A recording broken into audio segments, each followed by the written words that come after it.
আমরা মুসলিম শরীফে একটা হাদিস শুনি যে মুআজ ইবনে জাবাল রাদিয়াল্লাহু তাআলা আনহু হতে একটা হাদিস বর্ণনা আছে।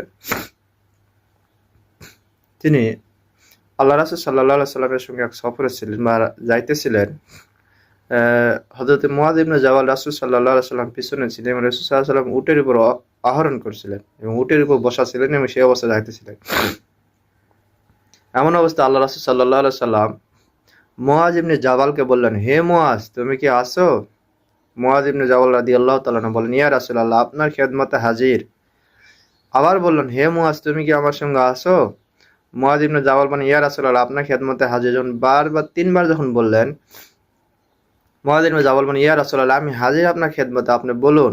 নবীজি বলেন, তুমি কি জানো যে আল্লাহ সুবহানাহু ওয়া তাআলা বান্দার উপর কিসের হক রয়েছে? আল্লাহ রাব্বুল আলামিন বান্দার উপর কিসের হক রয়েছে?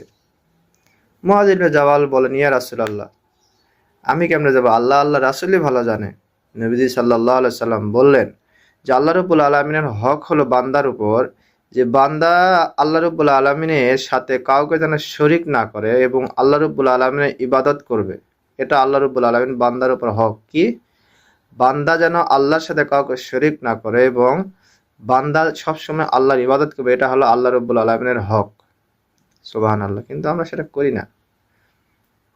কিছুক্ষণ পর আল্লাহ রাসূল বলেন, হে মুআজ, তুমি কি আসো? মুআজ ইবনে জাবাল বলেন, ইয়া রাসূলুল্লাহ, আপনার খেদমতে হাজির, আপনি বলেন। নবীজি বলেন যে বান্দার হক আল্লাহর উপর কিসের? বান্দা এবং বান্দা তখন আল্লাহ রাব্বুল আলামিনের উপর কিসের হক চাইবে বা কিসের হক রয়েছে? মুআজ ইবনে জাবাল বলেন, ইয়া রাসূলুল্লাহ, আমি কেন যাব না? আল্লাহ এবং আল্লাহ রাসূলই ভালো জানে। রাসূলুল্লাহ সাল্লাল্লাহু আলাইহি সাল্লাম বলেছেন যে বান্দা আল্লাহ রাব্বুল আলামিনের কাছে এটাই হক চাইবে যে সে যেন এটাই চাইবে যে আল্লাহ রাব্বুল আলামিন বান্দাদেরকে শাস্তি থেকে যেন ফারেক করে, শাস্তি যেন না দেয়। এটাই বান্দা সবসময় আল্লাহর কাছে চায়। কিন্তু এখানে আমরা বুঝতে পারলাম আল্লাহর কাছে আল্লাহ রাব্বুল আলামিনের উপর যদি আমরা এই হক দাবি করি, তাহলে প্রথম সত্য এটা যে আল্লাহ রাব্বুল আলামিনের কাছে আমাদের যে হক রয়েছে সেটা আমরা চাইলাম, কিন্তু আল্লাহর হক কিন্তু আমরা পালন করি না। আল্লাহর সাথে সবসময় শিরিক করি বিভিন্নভাবে এবং আল্লাহর ইবাদত থেকে ফারেক থাকি। কিন্তু আমাদের তো জান্নাত আল্লাহ সুবহানাহু ওয়া তাআলা বলেন, তোমাদের জান এবং মাল দ্বারা তোমাদের জান্নাতকে ক্রয় করো। কি দ্বারা? জান এবং মাল দ্বারা আল্লাহ সুবহানাহু ওয়া তাআলা জান এবং মাল দ্বারা জান্নাতকে ক্রয় করতে বলেছেন। তাহলে এখানে জান এবং মাল দ্বারা নিজের জান দ্বারা ইবাদত করতে হবে, মাল দ্বারা দান সদকা যাকাত বিভিন্ন ধরনের ইসলামিক কিছু নিয়ম আছে, এগুলো মানতে হবে। আল্লাহ সুবহানাহু ওয়া তাআলা আমাদেরকে সবাইকে বুঝার তৌফিক দান করুক। ওয়া আখির দাওয়ানা